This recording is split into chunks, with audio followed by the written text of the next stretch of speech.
வரேண்ட race TNPSC தேர்வர்களுக்கான பிரத்யோக வகுப்புகள் ஆரம்பம். பிரதமர் மோடி வருகையை ஒட்டி திருச்சியில் பாதுகாப்பு ஏற்பாடுகள் தீவிரப்படுத்தப்பட்டுள்ளன. இது தொடர்பாக செய்தியாளர் லெனின் வழங்க கேட்கலாம். லெனின், தற்பொழுது ஒரு வாரமாகவே பிரதமருடைய வருகையை முன்னிட்டு நிறைய பாதுகாப்பு ஏற்பாடுகள், முன்னேற்பாடுகள், கண்காணிப்பு பணிகள்லாம் தீவிரமா நடந்துட்டு இருந்துச்சு. தற்போதைய நிலவரம் என்னங்க?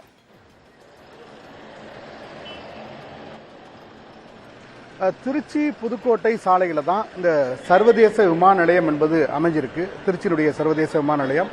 அந்த விமான நிலையத்திற்கு அருகாமையிலேயே இரண்டாவது புதிய முனையத்தை ஒரு 3 ஆண்டுகளுக்கு முன்பு 950 கோடி ரூபாய் செலவுல கட்டுவதற்கான பணியை மேற்கொண்டாங்க. அந்த பணிகள் என்பது தற்போது நிறைவடைந்து அந்த புதிய விமான நிலைய முனையம் என்பது முழுமை பெற்றிருக்கு. அந்த பணிகள் என்பது முழுமை பெற்றிருக்கு. தற்போது சுமார் 1200 கோடி ரூபாய் செலவுல அந்த புதிய விமான நிலைய முனையம் என்பது கட்டி முடிக்கப்பட்டிருக்கு. 1200 கோடி ரூபாய் செலவில் கட்டி முடிக்கப்பட்ட இந்த புதிய முனையத்தை திறந்து வைப்பதற்காக இந்தியாவினுடைய பிரதமர் நரேந்திர மோடி நாளை காலை 10 மணிக்கு திருச்சி விமான நிலையத்திற்கு வருகிறார். அவர் வருகையை ஒட்டி திருச்சியில இருக்கக்கூடிய பாரதிதாசன் பல்கலைக்கழகத்தில் பட்டமளிப்பு விழா என்பது கடந்த 2 ஆண்டுகளுக்கு மேலாக நடைபெறாமல் இருக்கிறது. அங்கு 2,81,000 மாணவர்களுக்கு பட்டம் வழங்க வேண்டியிருக்கிறது. எனவே நாளை நடைபெறக்கூடிய அந்த பட்டமளிப்பு விழாவில் பிரதமர், அதேபோல தமிழகத்தினுடைய முதலமைச்சர் மு.க. ஸ்டாலின் ஆகியோர் பங்கேற்று பிரதமர் கைகளால் அங்கு இருக்கக்கூடிய மாணவர்களுக்கு பட்டம் வழங்குவதற்கு அதற்கான ஏற்பாடுகள் என்பது பாரதிதாசன் பல்கலைக்கழகத்தில் செய்யப்பட்டிருக்கிறது. இந்த பாரதிதாசன் பல்கலைக்கழகத்திற்கும் திருச்சி விமான நிலையத்திற்கும் இடையே ஒரு 10 கிலோமீட்டர் இடைவெளி. இந்த இடைவெளி தூரத்தில் காலை 10 மணிக்கு வந்திறங்கக்கூடிய பாரத பிரதமர் 10:30 மணிக்கு அங்கு பாரதிதாசன் பல்கலைக்கழகத்துக்கு செல்கிறார். அங்கு 11:45 மணிக்கு பட்டமளிப்பு விழாவை நிறைவு செய்து மீண்டும் 12 மணிக்கு திருச்சி விமான நிலையத்திற்கு வருகிறார். திருச்சி சர்வதேச விமான நிலையத்தில் புதிதாக கட்டப்பட்டிருக்கக்கூடிய அந்த விமான நிலையத்தினுடைய 2வது முனையத்தை திறந்து வைத்து அதன் பின்பு இங்கிருந்து மதியம் 1 மணிக்கு லட்சத்தீவை நோக்கி பயணிக்க இருக்கிறார். இவரோடு மத்திய உள்துறை அமைச்சர் அமித்ஷாவும் வர இருக்கிறார். எனவே இதற்கான பாதுகாப்பு ஏற்பாடுகள் செய்யப்பட்டிருக்கு. குறிப்பா ஒரு வார காலமாகவே இந்த சாலை முழுவதும் மிக பெரிய அளவில் கண்காணிக்கப்பட்டுக்கிட்டு இருக்கு. குறிப்பா வெளி மாவட்டங்களிலிருந்தும் திருச்சி மாவட்டத்திலிருந்தும் மாநகரத்திலிருந்தும் 8000க்கும் மேற்பட்ட போலீசார் பாதுகாப்பு பணியில் ஈடுபட்டிருக்காங்க.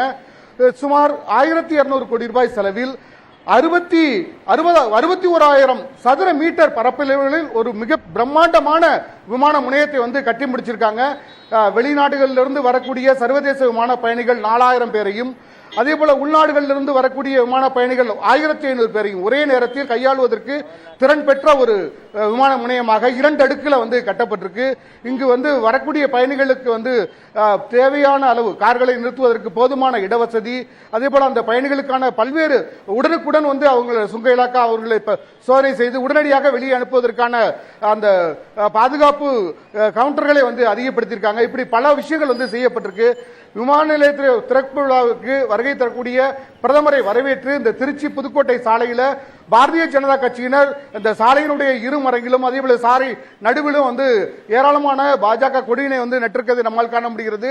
அதேபோல பாஜகவினர் தொடர்ச்சியாக இந்த 10 கிலோமீட்டர் தூரத்திற்கும் 2 பக்கமும் அவரை வரவேற்று சரித்திர நாயகனே, புதிய சட்டங்களை இயற்றியவரே, சட்டங்களுக்கு திருத்தம் கொண்டு வந்தவரே, மாமன்னரே என பல வாசகங்களோடு கூடிய அந்த பிளக்ஸ் பேனர்களை இந்த சாலையினுடைய அனைத்து பகுதிகளிலும் வைத்திருக்காங்க. ராதா, பிரதமர் மோடியின் வருகையை முன்னிட்டு திருச்சியில் பல்வேறு பாதுகாப்பு ஏற்பாடுகள் செய்யப்பட்டிருக்கிறது. களத்திலிருந்து பல்வேறு விவரங்களை வழங்கியமைக்கு நன்றி லெனின்.